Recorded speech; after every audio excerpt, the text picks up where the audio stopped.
Journey to the West in Vernacular Chapter 16, Bodhisattva of Fire Cloud Cave accepts the Red Boy half a month later. Tang Seng and his disciples came to a mountain with piles of strange rocks. In the Fire Cloud Cave of the Dry Pine Stream in this mountain, there lives a monster named Hong Hair. He heard people say that eating Tang Monk's meat can lead to immortality, so he suddenly transformed into a 7 or 8-year-old boy, hanging naked on the treetop, shouting "Help, help." When Tang Monk saw this, he quickly asked Bajie to rescue Red Boy and gave up his white horse for Red Boy to ride. Red Boy's excuse was that he had been hanging for a long time and was in pain all over, so he couldn't ride a horse. Tang Monk asked Wukong to carry Red Boy on his back. Wukong was afraid that his master would recite the tightening curse, so he would carry the Red Boy on his back and leave. I thought to myself, I want to see how capable he is.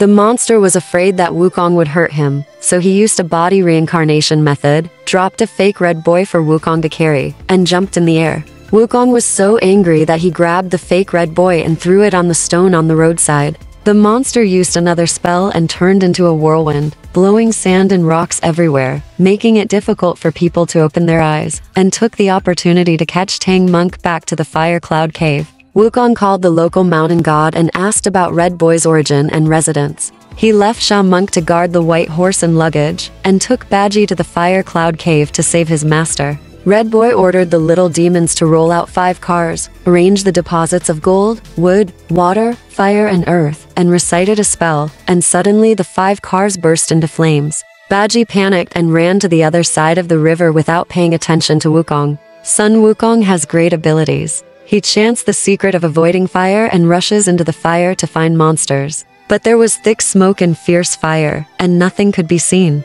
He decided to go to the East China Sea to ask the Dragon King to rain rain to extinguish the demonic fire, and then save his master.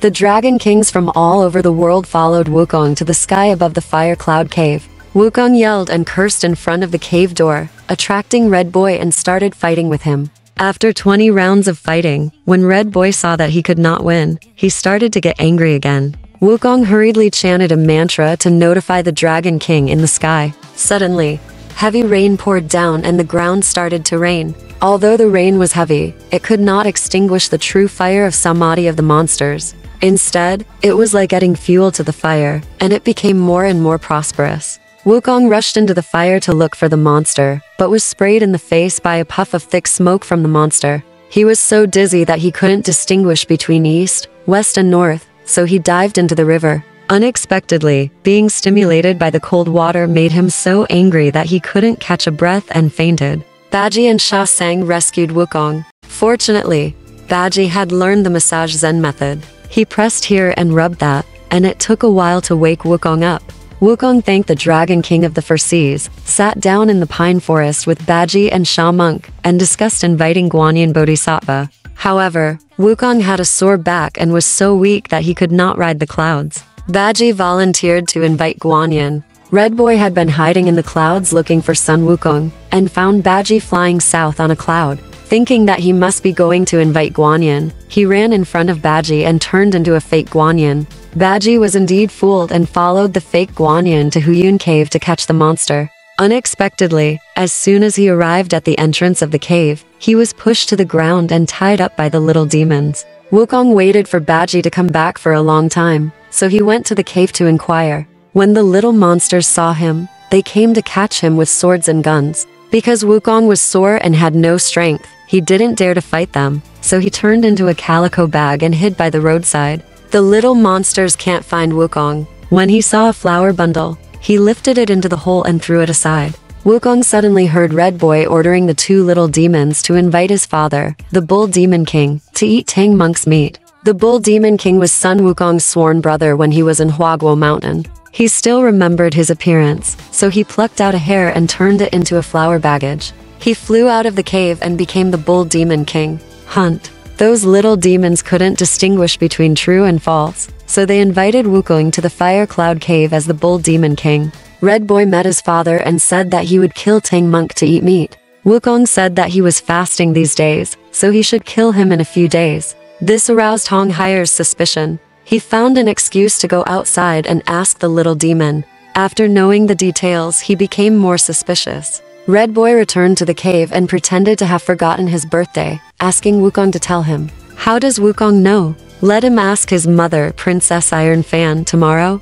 Red Boy decided that the Bull Demon King was fake, so he led the little demons to attack Wukong with swords and guns. Wukong blocked it with a golden hoop, showed his true form and said, "How can any sun beat me?" Wukong turned into a golden light and flew out of the demon cave, directly to the South China Sea to pay homage to Guanyin. He told the story of Red Boy kidnapping Master and pretending to be a Bodhisattva to trick Bajie away. Guanyin was very angry after hearing this, and threw the jade purification bottle in his hand into the sea. Soon, a turtle lifted the bottle out of the water.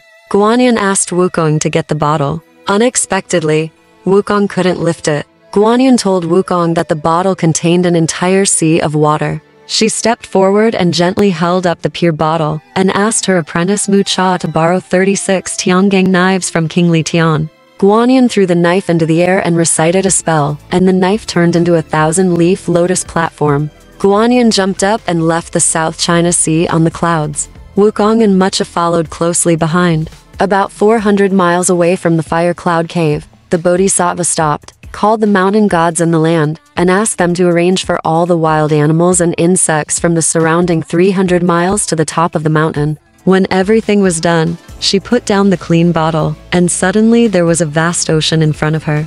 The Bodhisattva took out the meditation from his sleeve and transformed into the fairyland of Mount Luoya. The Bodhisattva wrote the word Mi on Wukong's left heart and asked him to lead the Red Boy out. Wukong came to the Fire Cloud Cave and broke the door with a stick. Red Boy comes to fight Wukong with a gun.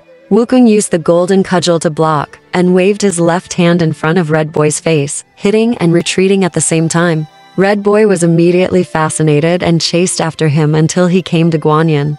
Wukong hid behind the Bodhisattva. Red Boy couldn't find Wukong, so he raised his gun and stabbed the Bodhisattva. The Bodhisattva turned into a golden light and flew to the 9th heaven with Wukong, but the lotus platform was left where it was. Red Boy was so proud that he sat cross-legged on the lotus platform like a bodhisattva. Unexpectedly, the petals on the lotus platform suddenly disappeared and turned into sharp knives. Hong Haier quickly endured the pain and pulled out the knife. The bodhisattva recited a mantra, and the Tiangang sword became barbed, making it impossible to pull it out. Red Boy quickly begged for mercy, and the bodhisattva asked him if he was willing to become a monk. Red Boy was in unbearable pain and expressed his willingness to become a monk. The Bodhisattva named him a good boy.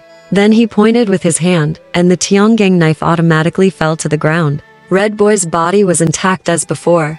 The Red Boy did not change his wild nature, and picked up a musket to stab the Bodhisattva again. The Bodhisattva threw 5 golden rings, 1 around his neck and the other 4 around his limbs. Then the Bodhisattva chanted a mantra, causing the Red Boy to roll around on the ground in pain.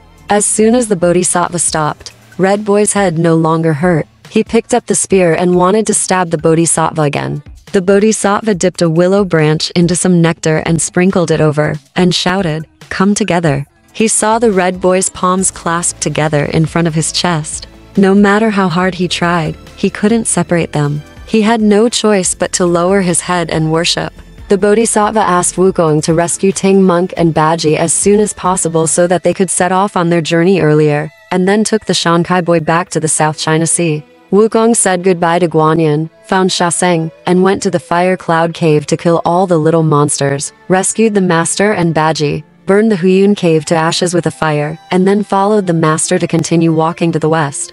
Alright, this part of the story ends here. Want to know what happened next? Let's listen to the breakdown next time.